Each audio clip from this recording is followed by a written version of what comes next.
2 of them. So we've got to add in an extra word. We've got to go IEM Katowice Korean server qualifier #1 stage 1. Like, does it get any more complex for a qualifier name? I don't think it does. Guys, let's do this. Let's take this away. Let's not take this away. Let's pause. And get ready to go again in a moment. Hotkey set is incorrect. Looks as though we are going to resume, and it looks as though we're going to be good to go. Let's wait for the text to fade. I don't like introducing people when there's text on the screen. Not a bunch of it. A GLHF is fine. Anything more than that, and I get a little bit, you know, I look at it, I'm like, oh, I don't like it, you know, there's too much text. Bottom left-hand side, our red Terran player from OSC Root. Guys, give it up if you're going to be cheering on the Terran player Kelazhur here in this best-of-3 series. As he's going to be taking on the blue Protoss to the top right-hand side. Had a good run through the qualifier early on the American server, reaching the qualifying round, but he fell to solo, if I'm not mistaken. Guys, it is state. Thank you very much for the donation, which I'm going to tab out to check very quickly. Shroom5 hits us up with that $2.50 and says, thanks for casting. Oh, thanks for all the casting today. Thank you very much for the $2.50. Shroom5. Appreciate it, buddy. Appreciate it a lot. Can we get some love in the chat, please, for Shroom5? Do appreciate any little donation. We had a cheer 1 coming in the chat as well from ATC just before we got things kicking off too, so thank you for that as well. Didn't mention that on stream just yet.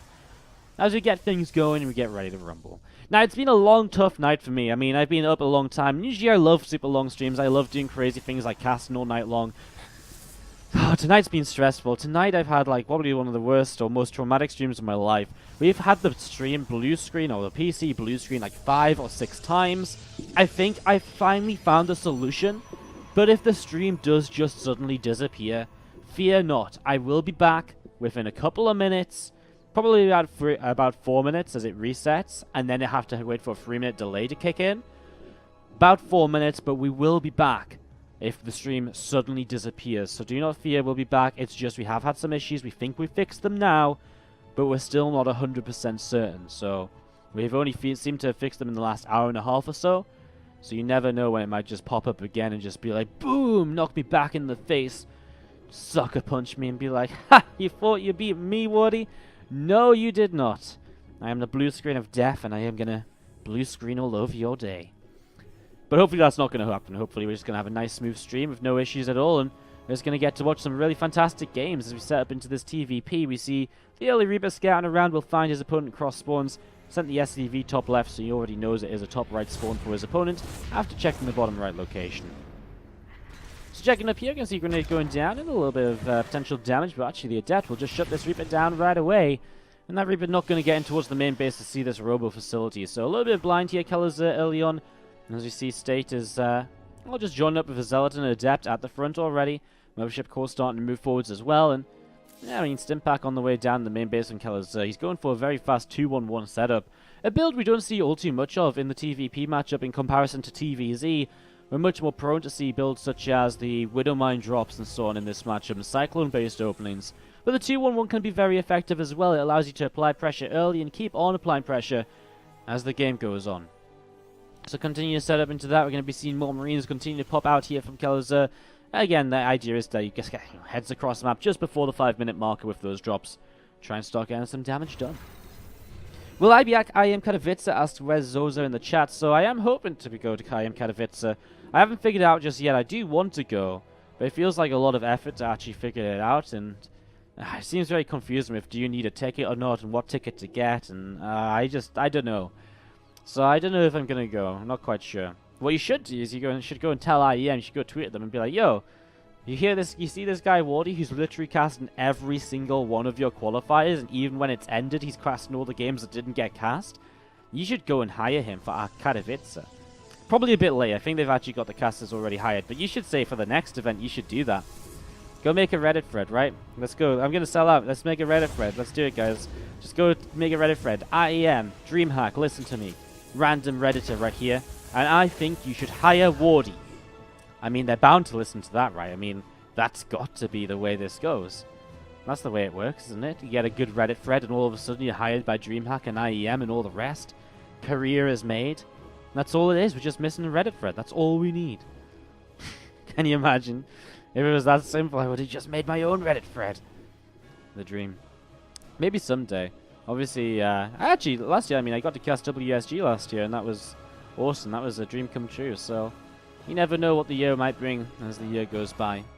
But in terms of Katowice, I am hoping to be there as a viewer, but not 100% sure just yet. Anyways, double drop from Kelazhur, tries to come on in, gets turned around by a Stalker and a Sentry, so he's just going to unload. I mean, going towards the third base and denying that might be a nice way for him to go about this in the next couple of moments. So going to pull these Marines over to the side. Going to have a little bit of a look to see what he can get up to. Stims forwards, and we're going to see this pylon going down instantly. Which means it is going to have to be a unit-based defense on this third. It's going to be a cancel right there from Status. These Marines are going to continue working his way through this pylon. So pylon will fall. And Kelazhur just cleaning up the third base. So a nice little attack here initially, slowing down the third of the Protoss, not letting it go up too quickly. Well, back at home, in the meantime, he is just setting up into his third base as well. Third base on the way up over here. Nice little scan, picks off the Observer and can continue fighting for a couple more moments. Now begins to back away. Ooh, nice little dodge up to the high ground. That's really smart from Kelazhur. Let's just take a moment to think about that. He snipes the Observer so that when he tries to get away, he can use this high ground without being fired at. If he didn't do that, he probably would have lost this medevac. Preemptive overcharge there by State, but I mean, these medevacs are well out of the reach. And Kelazhur for now just going to sit here with them. A couple of Vikings. Look at this. 2 Vikings out as well. Kelazhur really just building up and saying, hey, you know what? I'm going to make sure no Warp Prism comes in towards my main. Not a chance, guys. Warp Prisms are not my friend. They are not coming anywhere near me. So these couple of Vikings are going to sit down the south and defend that. We see 3 more barracks on the way up and a command center here in the main. Also starting to morph into an orbital. So command center starting to morph into an orbital. Third Nexus about halfway done. And we're going to be seeing the 1-1 upgrades from State. Going to be finishing up in the next few moments as well. So State going to finish up the 1-1. We see the extended thermal lance continue to come on in as well. Again, apologies, my little bit of a cough here today. I do apologize for that, guys, because it's a little bit annoying going in your ears every now and then. In fact, let me just mute for a moment and cough properly to try and get this out.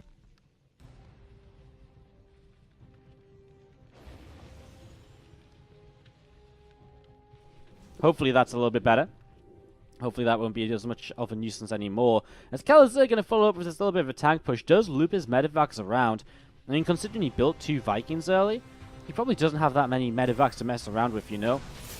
So he needs to make sure that he does use those medevacs effectively, keep them alive. There's 2 more coming out. I mean, it is kind of late in the game now, so I mean, we should expect a couple more. Colossus here ready to go in this army. Tanks are siege, and tanks are going to be a big part of this. They're going to be how Kelazhur aims to fight against the Colossus, most likely. As he is just going to siege up back on the low ground again, and he's just going to make this a position that State has to push through if he wants to get out onto the map. So, you're going to be seeing the couple of units just setting on up, and well, let's see what's going to happen. We're going to see a pylon getting taken down. We're going to see these Adepts just taking a little bit more damage as well. Tanks firing here as you see Marines stimming once again. A couple of Adepts will shade on forwards. And a few more Adepts just shading into the side. Actually going to see these Adepts going to commit forwards, but it doesn't soak the tank shots, which is generally what you aim for by shading Adepts forwards like that. And the first 2 Adepts didn't really do much at all as Kelazhur target firing down. The first Colossus will back away now, blinking forwards to pick off a medevac, another stim, but he should be able to get away with the majority of what is left here.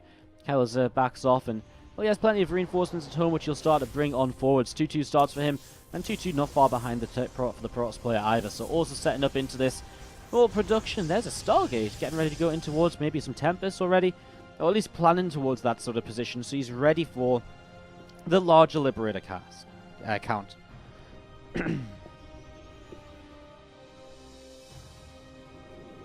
Wardy, I only do solo casting Intel. Some funny face. I don't only do solo casting though. I only solo cast on my stream because it's more convenient for me.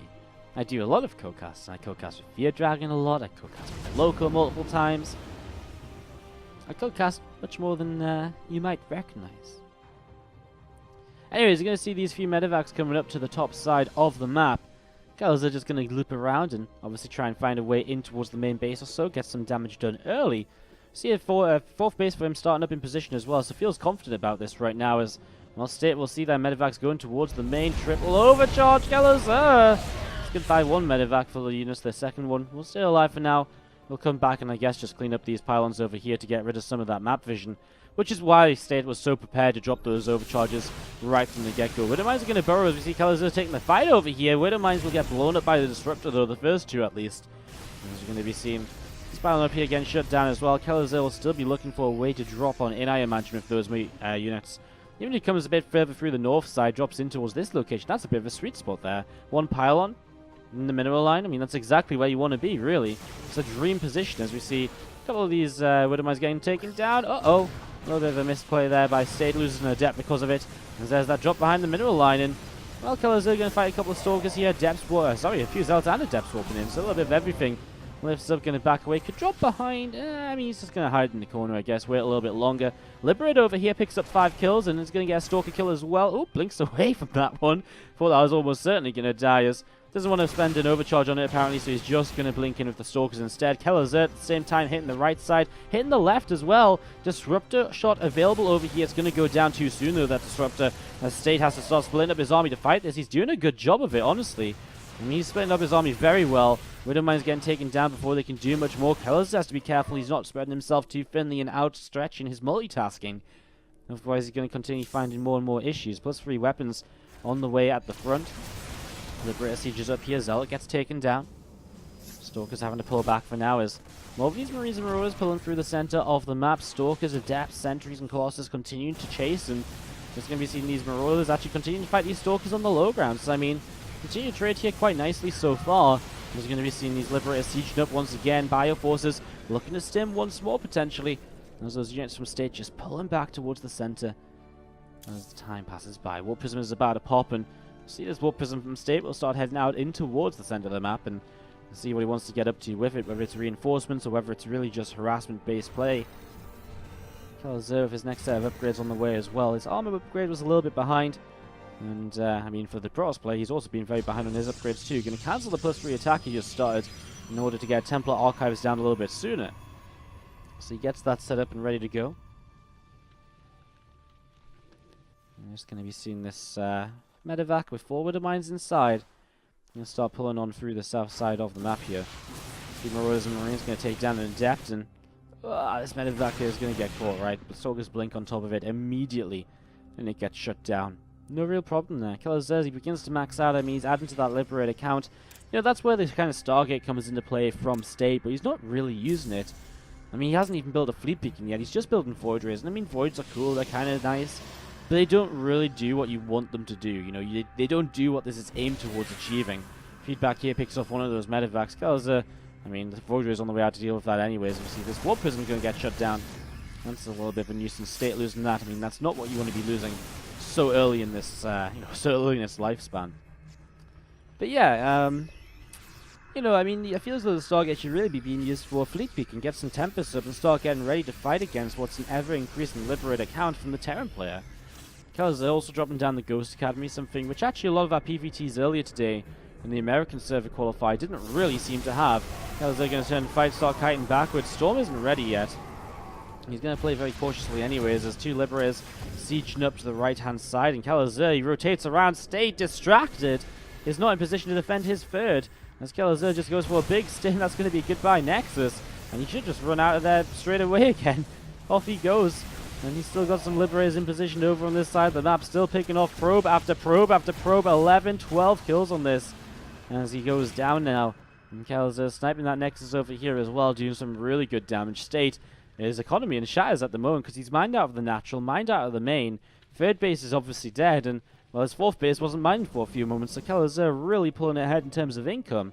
It's been a very up and down game for income, but this is definitely one of those moments where Kelazhur will create probably one of the largest leads he's had in the game so far. Because meanwhile, the Warp Prism was dead, so there's no harassment. It's not like the Terran player's being denied any mining. He's just doing whatever he wants to do. Stalkers blink backwards here. Warp Prism gets ready to warp in once again. Setting up here towards the front, a couple of Adepts shading forwards too. You can see a blink forwards from those Stalkers, picking off one of these Liberators already, another couple Liberators sieged on up.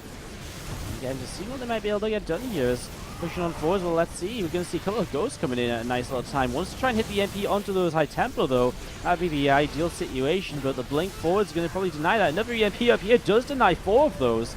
Kills off 2 of them before they can become an Archon even. One more storm coming down. There's still storms to dodge right now. At the same time, Kelazhur units to the right side, picking off the 4th base of his opponent, meaning he can be a bit more patient over here to make sure he has enough to fight against this. A lot of bio up on this high ground. I mean, he does not want to rush into this because the storms are going to be deadly, and he knows it. Widowmine's going off big connections in the middle of those zealots, and State does not have very much left here. This army over here is still doing a lot as well. Kelazhur moving around the map, making mega progress. And we're going to see a few more SCVs continuing to get picked away. And we're going to see these Marines and Marauders from Kelazhur just going to keep on cleaning up around the map. Liberator's going to siege up on top of this army as Kelazhur fights on in. The storms have been used, and now it's just Colossus left, which are going down very quickly. GG for game number 1. Kelazhur takes it and goes 1-0 up in our first best of 3 of the career. StarCraft 2 players. To the bottom side of the map, our Red Terran. It's going to be OSC Roots Kelazhur up 1-0 in this best of 3. And to the top left-hand side, the Blue Protoss player. It is State. State is such a weird player in a lot of ways. Moved to Korea, lives there to practice, and yet he just kind of disappears for long periods of time. I actually don't feel as though I've seen his stream for a long time even. If someone out there knows what State's been up to or anything, I'd love to hear, because I haven't seen his stream in forever or anything, you know, like, it just feels as though he's not really been around for the past few months. I know very early on last year he had a great streaming schedule, he was making sure he was growing his stream and all that stuff all the time. It was looking very good for him, you know, it was going very well it seemed, and I hosted him up a few times and stuff. But I feel as though I just haven't seen his stream in forever, really. Anyways, we see this probe coming down to the bottom right. State will begin to scout here over the next couple of moments, so he's going to see the fact that this barracks is proxied across the map by Kelazhur, or at least he's going to see the fact that it's not in the main base of Kelazhur, and that double gas is already rolling. So he sees this, and we're going to be seeing this this SCV in response from Kelazhur, just pulling away. Let me have a drink. Maybe my throat's just dry. Maybe my throat's just dry, because this is crazy. I don't know what, it's like a little tickly cough, isn't it? Something just keeps catching in my throat. Apologies. Anyways, Reaper is on the way out. We'll be hitting the main base very shortly. Zealot on the way up from State right now. A Cybernetics core building as well, about 75% the way done. And a second gateway also coming down. Ooh, one base actually from State. I guess this is a response to the fact that Kelazhur is proxying the barracks, of course, and obviously double gas means he'll be very aggressive on the follow-up also. As this first Reaper looking for 3 or 4 probe kills to be content with what he's done, I would say early on. And drop down another grenade, and again that helps a little bit for the initial damage here. And this next probe is going to get targeted down. Kelazhur's micro is good so far. And it's going to be the 3rd probe kill if he can find it in a moment or two. Has to be careful if he goes behind the mineral line not to get surrounded by probes anywhere. He's being quite cautious about that. Pylon over here is going to be interesting, obviously. Cyclone on the way up should deal with it in plenty of time though. And now the second Reaper comes in, Mothership Core is here, and even if the Mothership Core goes straight across the map, I think the Cyclone comes out in time to kill that Pylon. So I don't think that's really going to be a threat right now. Usually you need the second Pylon to really do much here, as we see. Wow, everything going across the map, really? I mean, these Reapers are going to have the time of their life, catching a probe as it moves out. Adept left at home to try and help defend. Kelazhur sees it, just the one Adept though. Floating his barracks back, I mean, he sees these units with the barracks, so that's also good information for him. And here's the Cyclone, just we're getting rid of this Pylon. I mean, I just don't think he's going to be able to do anything against this Cyclone. Second Cyclone building as well. And State is continuing to take a lot of damage. I think Kelazhur is just starting to do way too much with this early attack. We're talking about, what, like 7 workers killed now? 8? And it's still going on. Adept comes in, shades after these Reapers, which do just move around once again. Built the proxy starport over here also. A bit of a weird location for the proxy starport, because it's not as though it's really going to be able to fly in super quickly or anything. But, yeah, I guess the next stage of this from Kelazhur is he's got 2 Cyclones on the map to move forwards with, and that'll distract some units here, allow this Liberator to maybe get into position and to get a little bit more done. The Stargate on the way out, actually, and, well, that's not really going to help either if Kelazhur now goes in towards the Tech Lab and Cloak Banshee play, something he does like to do as well. He loves this build, Kelazhur. He's used it a lot in the past, and he's looking to use it again right now to bring him victory. Does he drop the Tech Lab down? No, just going to build a second Liberator.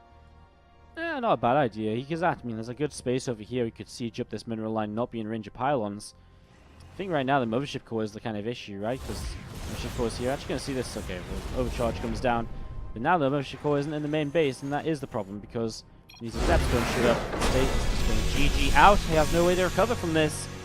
Kelazhur takes game.